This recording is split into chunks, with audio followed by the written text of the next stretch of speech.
Hey, what's up, guys? My name's Jeff, and I'm going to do a 4-year follow-up review of the Mudmaster that I've had for about 4 years. Yeah, so the first thing I want to say is the sapphire glass is probably like the biggest deal on this. Going into this watch purchase, it was $500, and I was like, I mean, that's a lot of money for a watch to me. And I was like, okay, sapphire glass. I don't really know what it was, but man, that is the flagship deal on this thing because it's barely scratched at all. Like, I treat this thing like hell, and it just doesn't scratch. Like, it gets water spots and stuff, but that's because of the terrible water in the city where I live. But yeah, as you can see, it's like held up in like great shape. I'm pretty stoked on that. The sapphire glass, it's a big deal. If like you get a watch with like sapphire glass, get that. Because I've owned a lot of watches that are just gas station watches, essentially. They don't have the sapphire. They have like a crystal glass, and man, it's a big difference. The other thing would be how much or how little I actually use the features. So it's got a lot of features.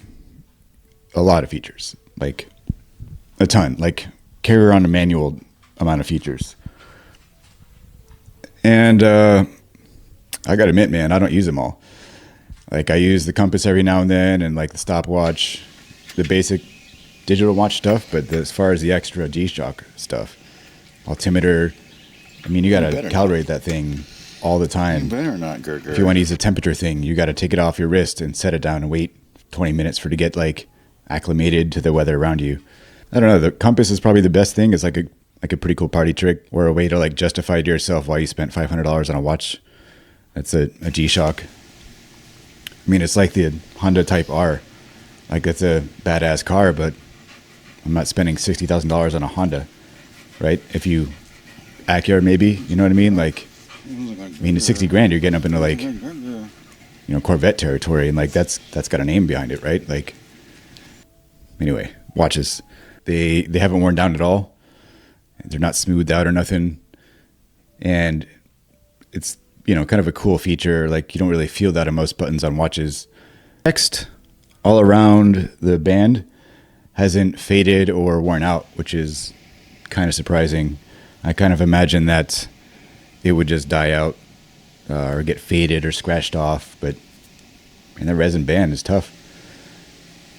It's got the mud resist on there, the triple sensor, multi-band, and tough solar, which solar is like something I didn't really touch on my first video. And it's, you look at this watch, you're like, you don't see any solar panels on it, right? You don't see any like tech that would indicate that there's solar, so you just don't even like think about it, but it's there. I haven't charged this watch since I got it. And that's another cool thing, is this watch will like go into like a sleep mode. It just puts itself to sleep, and then you shake it and it wakes up and it remembers the time, and it just, you see the dial, the hands move. But it takes, I don't know, a few days for it to like, me put it down and not wear it, to that to happen. I don't know how long it takes for it just to like kick in, but I also like just the overall feel of it. Like, it's a pretty beefy watch. It's a pretty beefy watch. Like, if you have a long sleeve coat, I guess coats only come in long sleeves, but long sleeve shirt, this thing's gonna be kind of a pain to deal with. It's not a low profile dress watch, so you're just gonna have to like, I don't know, just chunks up. It's no big deal really, but like, you know, this is a review to the watch, and I gotta find stuff, I guess. But that's one thing that you're just gonna accept with the territory if you buy this thing, is it's gonna be not your best friend to your favorite long sleeve shirts or long sleeve jackets. Another thing I like is it's just the color combo on here. I haven't really seen many G-Shocks since or before gonna have like this red accent on there that's like a steel anodized kind of red, and it looks good. It's got red around the crown when you pull it all the way out to just the time. Just give me a little quick clean because I kind of forgot.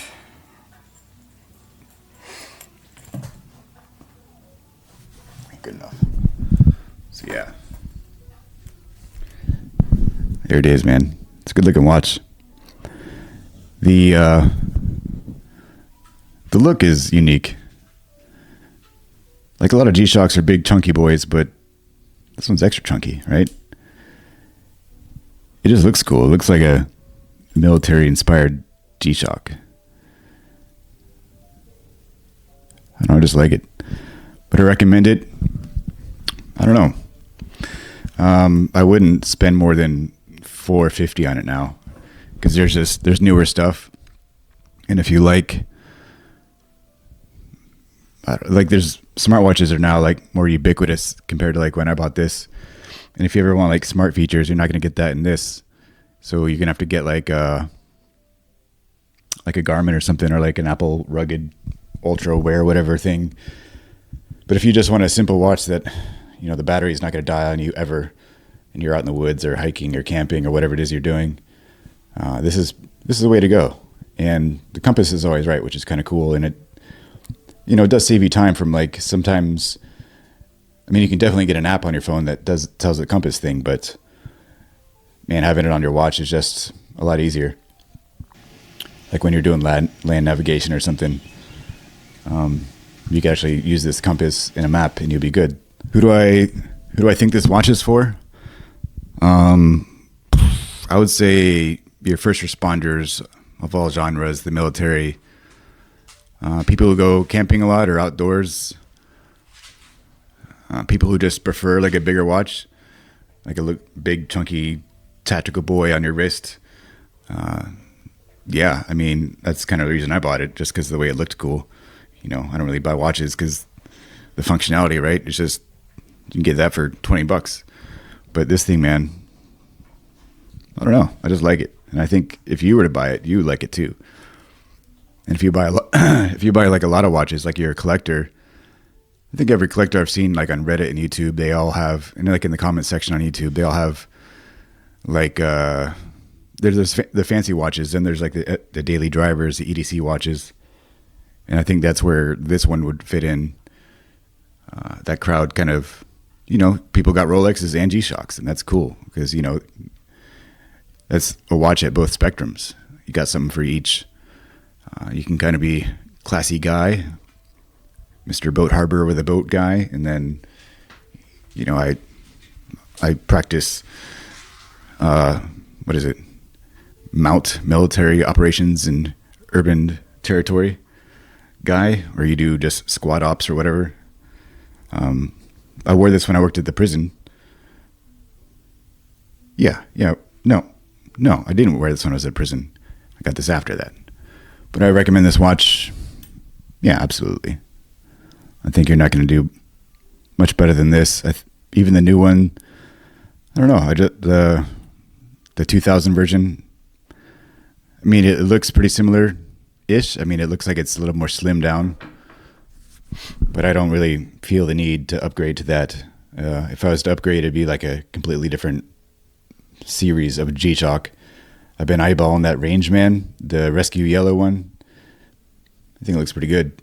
The yellow, I think, if it's as bright if it is bright as it is, and like the marketing and all that, I like that yellow, man. That's dope. Kind of reminds me of my car. It's like, you know, bright orange. And I'm kind of like an introverted guy. Like I'm not Mr. Conversation, and I look a certain way, I guess.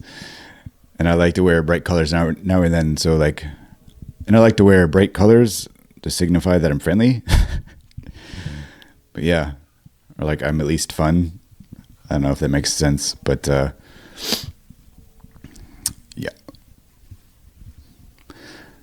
All right, so that's my review.